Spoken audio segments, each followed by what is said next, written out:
আজকের বিষয়বস্তু হচ্ছে এটা হচ্ছে সালাতুর রাকিব।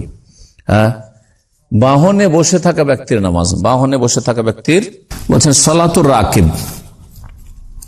বাহনে চেপে থাকা ব্যক্তির নামাজ।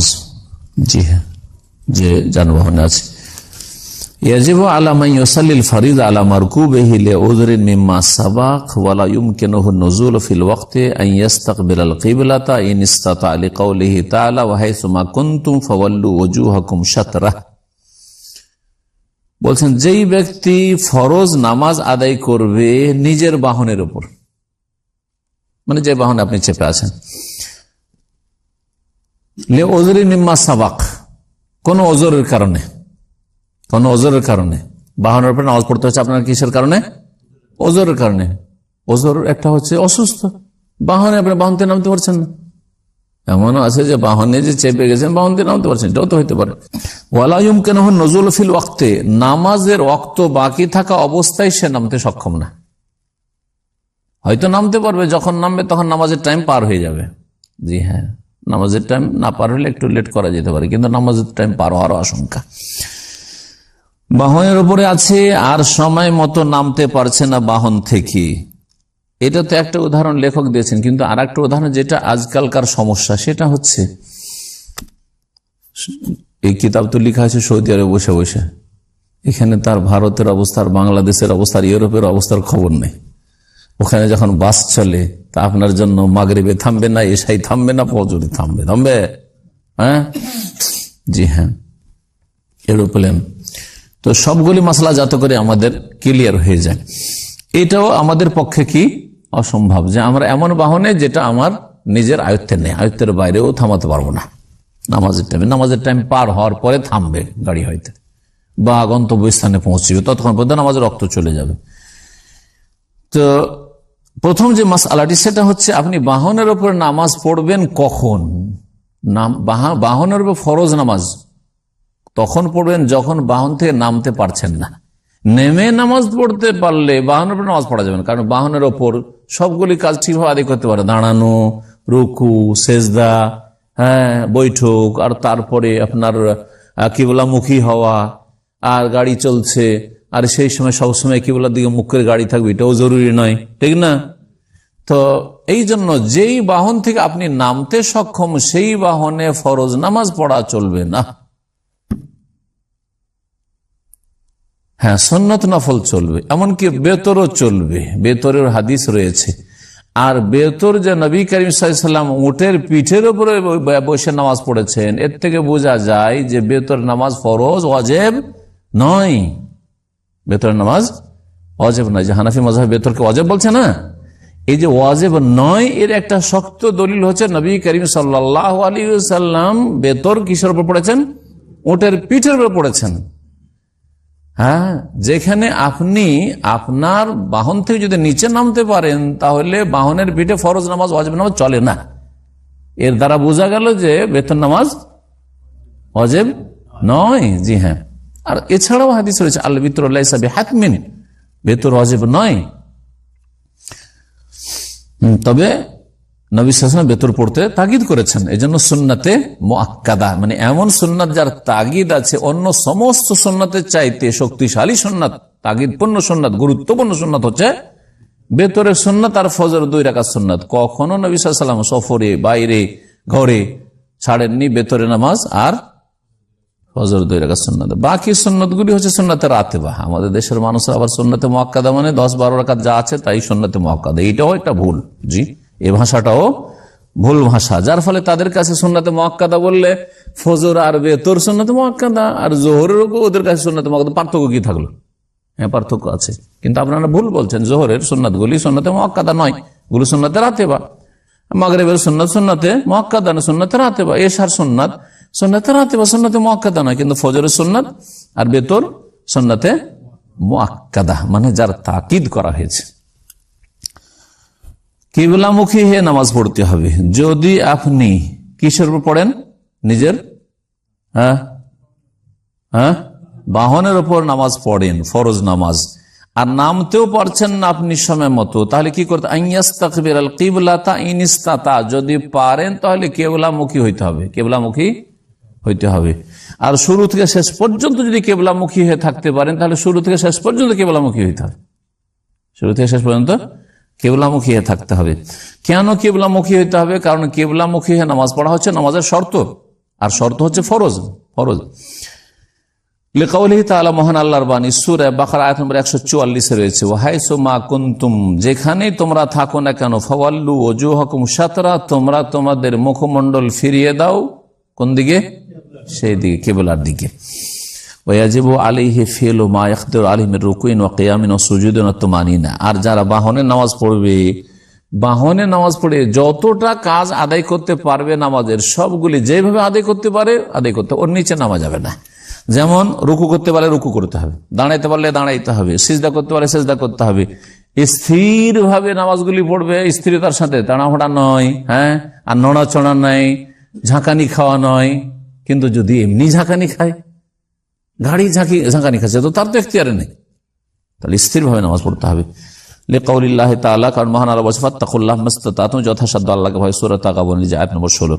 ওমা লা ইয়াকদিরু আলা আইয়ুকাল্লাফু বিহি, কিন্তু যে কাজগুলি করতে পারছে না, বাহনে নামাজ পড়তে গিয়ে যেই কাজগুলি করতে পারছে না, সেগুলির দায়িত্ব তার উপর চাপানো যাবে না, মানে মাফ। তখন যেমন প্রথম বিষয় থেকে আসি, কিবলামুখী হওয়া। কিবলামুখী হইতে হবে যথাসাধ্য।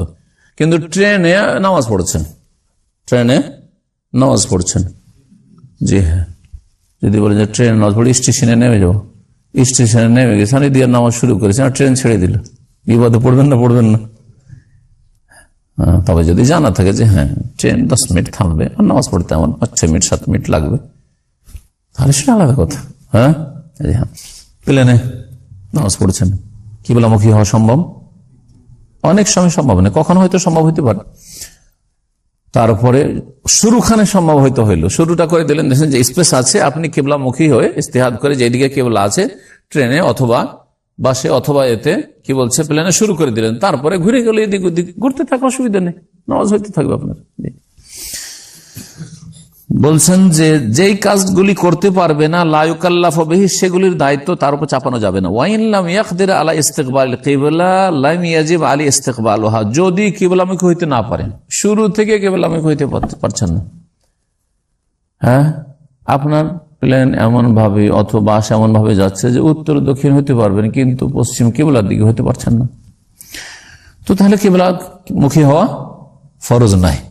কখন? এটা যখন নামাজের রক্ত পার হয়ে যাওয়ার সম্ভাবনা আছে আপনার নামতে নামতে, তখন যে ওয়াসাল্লা আলা হাসবে হালিহি, যে অবস্থায় আছে অবস্থায় নামাজ পড়েন। ফাইনলাম ইয়াতামাক্কান মিনার রুকু ওয়াস সুজুদ আও মা বিসুজুদিন কায়দান, যদি রুকু সিজদা না করতে পারে, দাঁড়াইতে পারছে, হয়তো বাসে দাঁড়িয়ে আছেন, ধরেন দাঁড়াইতে পারছেন কিন্তু কি করতে পারছেন না, রুকু সিজদা করতে পারছেন, অথবা সিটে বসে আছেন, প্লেনে সিটে বসে নামাজ পড়ছেন।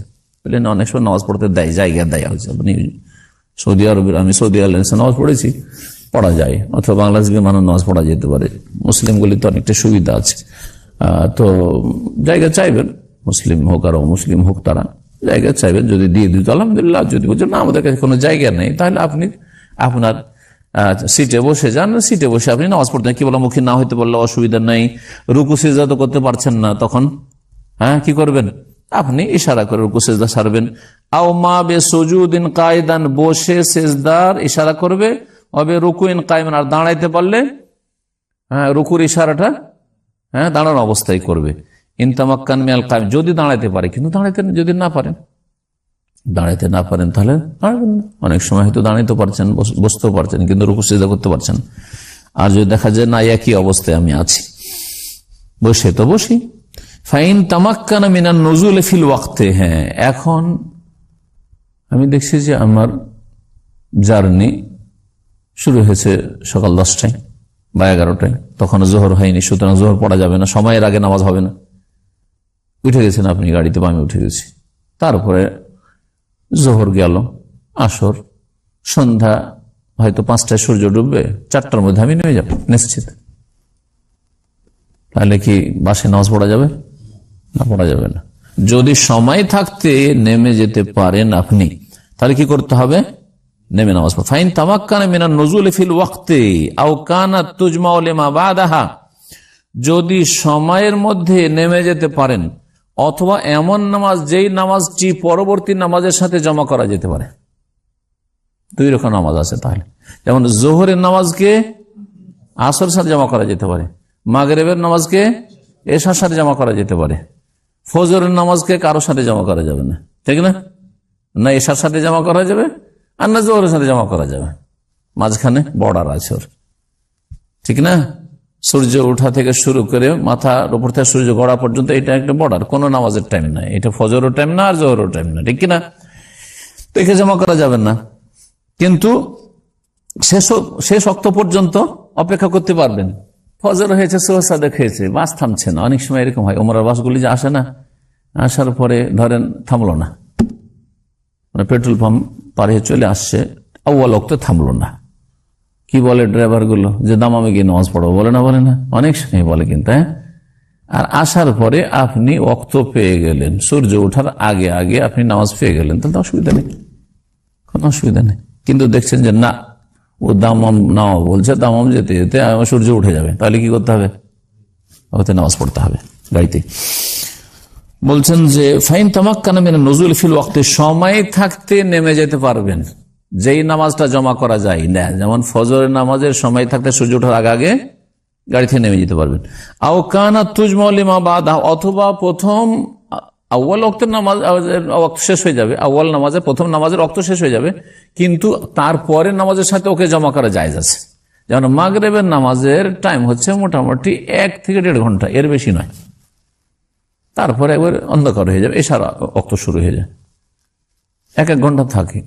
এই মাগরিব সম্পর্কে আমাদের ভারত, বাংলাদেশ, পাকিস্তানে জনগণের ধারণা বা এমনকি আলেম সমাজে এই বিষয়গুলি ক্লিয়ার করে না। মনে হচ্ছে মাগরিবের টাইম হচ্ছে 5 থেকে 7 মিনিট, ঠিক না? একেবারে আজানের সাথে সাথে ওই গিয়ে একামত হয়ে গেছে, আর আজান দিয়ে যদি মিনারা থেকে নেমে আসে তো নিজেও পাবে না নামাজ, এই অবস্থা।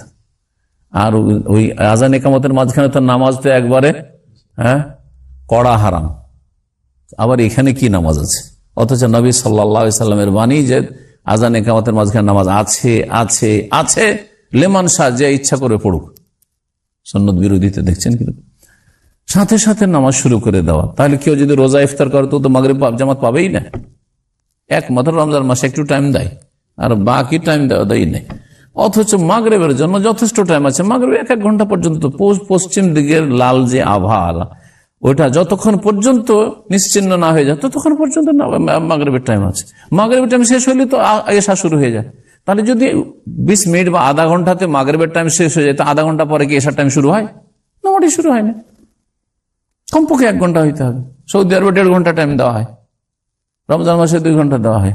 মাঝখানে ব্যবধান খেয়াল করেছেন কিনা? সৌদি আরবে মাগরিব থেকে এশার মাঝখানে 1.5 ঘন্টা টাইম আছে, এটা সর্বনিম্ন মোটামুটি দেওয়া হয়, বা হয়তো আধা ঘন্টা একটু বেশি করে দেওয়া হয়। তো যাই হোক, যদি পরবর্তী নামাজের সাথে জমা করা যেতে পারে এমন নামাজ হয়, ওয়া তামাক্কানা মিনান নুজুল ফি ওয়াক্তিল মাজমুআ, জমা করার সময় নেমে যাবে। মাগরিবের নামাজের সময় শেষ হয়ে যাচ্ছে বা জোহরের নামাজের সময় শেষ হয়ে যাচ্ছে, কিন্তু নামাবে না।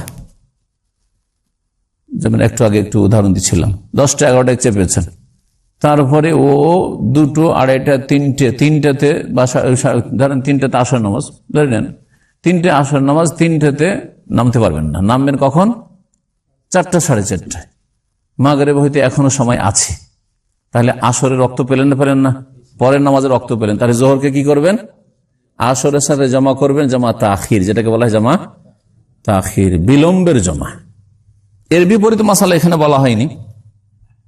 আপনি যখন সফর করতে যাচ্ছেন সেই সময় ঠিক জোহরের আজান হয়েছে,